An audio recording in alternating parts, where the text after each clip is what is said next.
Et moi, j'ai une question. Combien de temps faut-il à un homme pour devenir mûr, mature, capable de prendre ses décisions sans tenir compte du qu'en dira-t-on? Voilà des gens, selon mon passage du jour. Il y en a qui ont vu les miracles que Jésus a fait à l'époque. Et ce sont les chefs, parmi ces chefs et ces dirigeants. Il y en a qui virent tellement de miracles que Jésus accomplit dans Jean 12. Vous le verrez, Jean 12, 40, à partir du verset 40.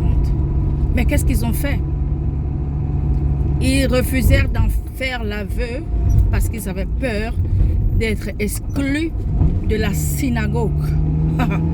Et je voudrais te demander, si ces gens-là qui étaient déjà adultes n'étaient pas capables de se tenir pour Jésus, de pouvoir dire ce qu'ils pensent, tout simplement parce qu'ils avaient peur d'être exclus de la synagogue, est-ce que tu peux comprendre qu'il n'y a même pas d'âge pour pouvoir se décider? Soit les gens vivent simplement les uns pour les autres, soit ils sont prêts à vivre pour Jésus. Et s'il te plaît, synagogue, qui dit synagogue, dit qu'on parlait, c'était la Torah, on expliquait la loi juive, tout en relation avec Dieu.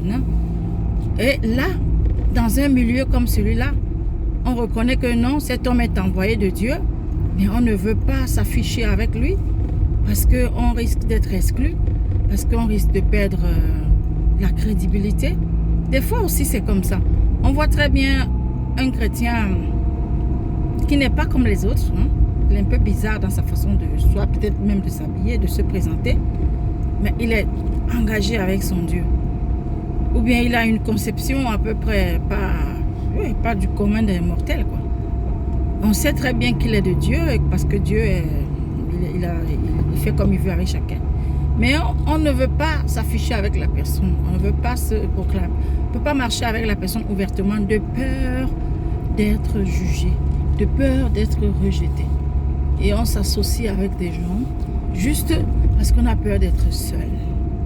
Jusqu'à quand?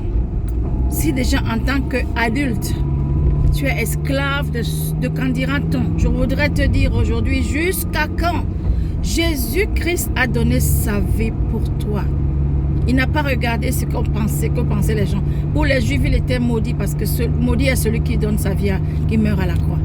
Mais il a porté ça pour toi et moi.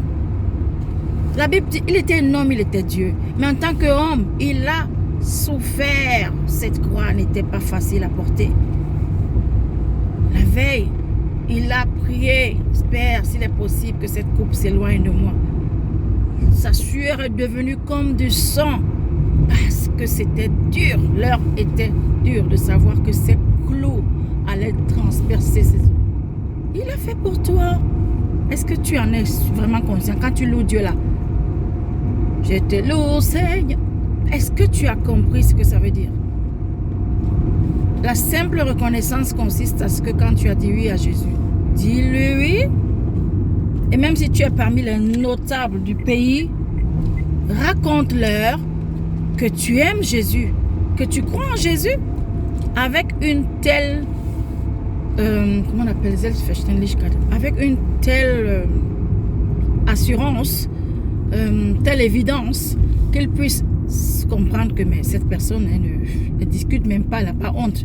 Parle de Christ de façon tout à fait naturelle. Ok, attention, je ne vous appelle pas maintenant, au lieu de travailler, de parler de Jésus, partout. Il faut aussi respecter le nom de Dieu. Il ne faut pas appeler le nom de Dieu de façon vaine. Il faut respecter le nom de Dieu. Quand on t'a donné un travail, fais le travail correctement. Tu honores Dieu si tu fais un travail correctement. Si tu es boulanger, fais-le correctement. Traite bien les clients. Si tu es maçon, fais ton travail correctement. Jardinier, professeur, fais ton travail avec conscience, sachant que c'est comme si tu servais Dieu. Ne passe pas le temps à dire Jésus, Jésus, Jésus, Jésus. Il y en a qui font ça. Mais qu'est-ce qu'ils font? Ils déshonorent Dieu en fait. Tu dis Jésus et tu ne peux pas honorer Jésus par ta vie, par ton témoignage. Soit de telle sorte que quand on va vouloir choisir les gens pour une tâche donnée, que tu sois parmi, qu'on sache que lui, il parle de Dieu, mais il est tellement conscient. Il passe de Dieu, mais il fait son travail avec une telle conscience que non, on a besoin de lui, quoi. Ok, franchement, Dieu, il est digne de cela. Et c'est le seul qui ne meurt jamais. Tu vas être exclu de la synagogue. Si tu n'es pas exclu de la synagogue par les hommes, même la mort peut t'exclure. Pensons-y un instant.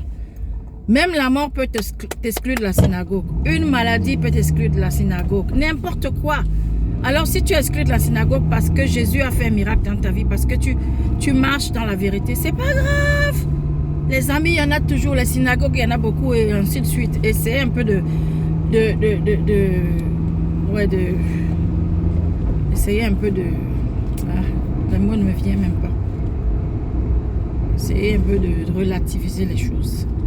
Que Dieu bénisse ta journée. Engage-toi, mais à fond la caisse pour ton Dieu. Engage-toi pour ton Dieu. Et ne fais jamais rien pour plaire aux hommes. Bonne journée, bisous.